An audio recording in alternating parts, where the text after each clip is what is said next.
Hi friends, నేను miss వచ్చాను. ఈరోజు నేను వర్షాకాలం వస్తుంది కదండి, మనం వేడివేడిగా వేడి అన్నంలో పప్పు అన్నంలో ఇది కలుపుకుంటే చాలా బాగుంటుంది. అంటే ఇది పచ్చి పసుపు పులుసు అండి.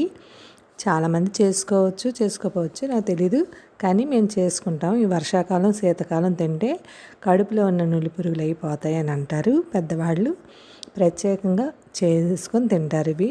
ముందుగా మేము పచ్చిపసుపు 3 కొమ్ములు వేసానండి, తొక్క చెక్కిసుకొని. అందులోనే 2 కొమ్ములు అల్లం ముక్కలు కూడా వేసుకున్నాను. 4-5 వెల్లుల్లి రబ్బలు ఒలిచేసుకొని వేసుకోవాలి. అలాగే 1 స్పూను ధనియాలు, 1/2 స్పూను వాము,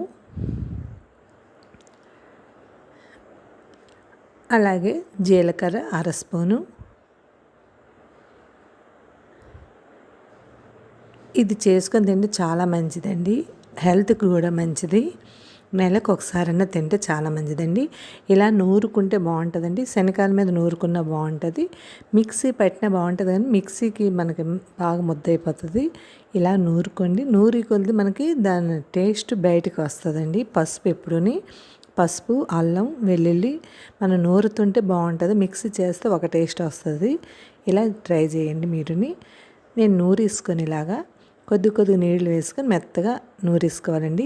శనగకాయల మీద అయితే ఇంకా బాగా నూరుతాము. ఇది శనగకాయలు మామూలుగా నూరుకోవడానికే.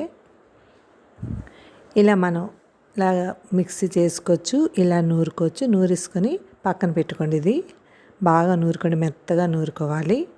అంటే పెసరగా ఉంటే, లేకపోతే అందుకని మెత్తగా నూరుకున్నారనుకోండి చాలా బాగుంటుంది. ఇది చలికాలంలో వర్షాకాలంలో తింటే చాలా మంచిదండి. ఒంటికి వేడి ఎక్కుతుంది. చలికి ఒళ్ళంతా పట్టేస్తుంటుంది కదా, ఇది తింటే మనకి హెల్త్కి కూడా మంచిదండి. నెలకు ఒకసారైనా తినండి, చాలా మంచిది.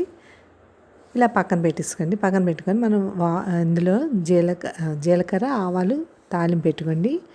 అందులోనే వడియాలు, మినప వడియాలు ఉంటాయి కదండి, పెసర వడియాలు కానీ మినప వడియాలు కానీ చేసుకొని ఉంచుకుంటారు కదా చాలామంది. దీనికి ఇది టేస్ట్గా ఉంటాయండి. మినప వడియాలు, అందులోనే 2 ఎండుమిర్చి, 4-5 స్పూన్లు నూనె వేసుకోండి. నూనెలో వేగిన తర్వాత ఈ మినప వడియాలు పక్కకు తీసుకోండి. ఇలా పక్కకు తీసుకున్నాం అనుకోండి, మనం అంటే మాడిపోతాయి లేకపోతే ఉన్నది. ఈ లోపల మనం నూరిన ముద్ద కూడా అందులో వేసుకొని ఒకసారి వేయించండి. ఒకసారి వేయించడం వల్ల మీకు పచ్చివాసన కొద్దిగా పోతుంది పసుపు.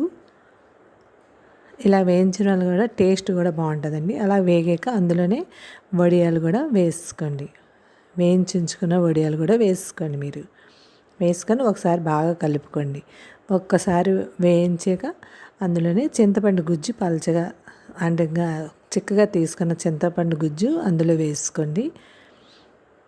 వేసుకొని కొద్దిగా నీళ్ళు వేసుకోండి. అంటే నేను చేసిన పులుసు 3-4 వస్తుందండి పులుసు. అందులోనే చిన్న కారం, అంటే ఎండుమిర్చి చేసుకొని మనం గ్రైండ్ చేసుకోవచ్చు, నూరుకోవచ్చు అండి. ఇంక నేను వేయలేదు.